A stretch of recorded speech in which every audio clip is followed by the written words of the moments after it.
Acts chapter 14.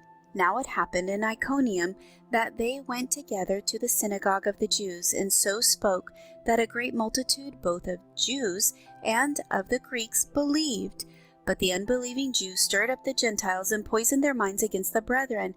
Therefore they stayed there a long time, speaking boldly to the Lord, who was bearing witness to the word of his grace, granting signs and wonders to be done by their hands. But the multitude of the city was divided, part sided with the Jews and part with the apostles. And when a violent attempt was made by both the Gentiles and Jews with their rulers to abuse and stone them, they became aware of it and fled to Lystra and Derbe, cities of Lycaonia, and to the surrounding region, and they were preaching the gospel there. And in Lystra a certain man without strength in his feet was sitting, a cripple from his mother's womb, who had never walked. This man heard Paul speaking. Paul, observing him intently and seeing that he had faith to be healed, said with a loud voice, "Stand up straight on your feet." And he leaped and walked.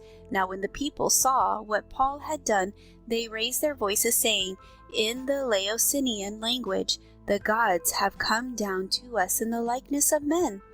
And Barnabas they called Zeus, and Paul Hermes, because he was the chief speaker.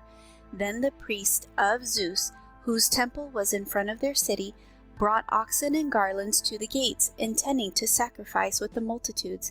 But when the apostles Barnabas and Paul heard this, they tore their clothes and ran in among the multitude, crying out and saying, "Men, why are you doing these things? We also are men with the same nature as you, and preach to you that you should turn from these useless things to the living God, who made the heaven, the earth, the sea, and all the things that are in them, who in bygone generations allowed all nations to walk in their own ways.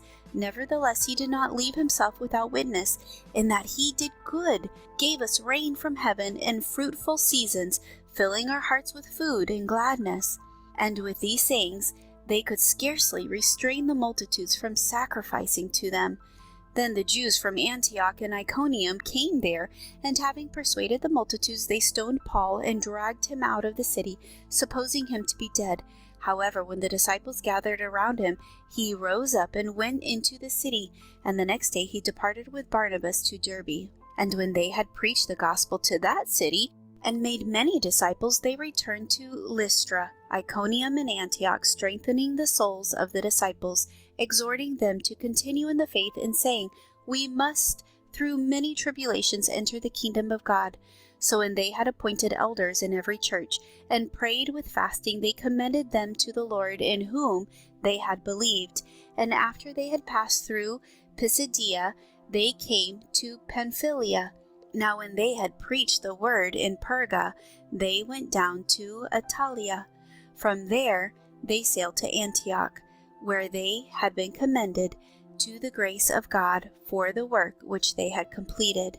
Now when they had come and gathered the church together, they reported all that God had done with them, and that he had opened the door of the faith to the Gentiles. So they stayed there a long time with the disciples.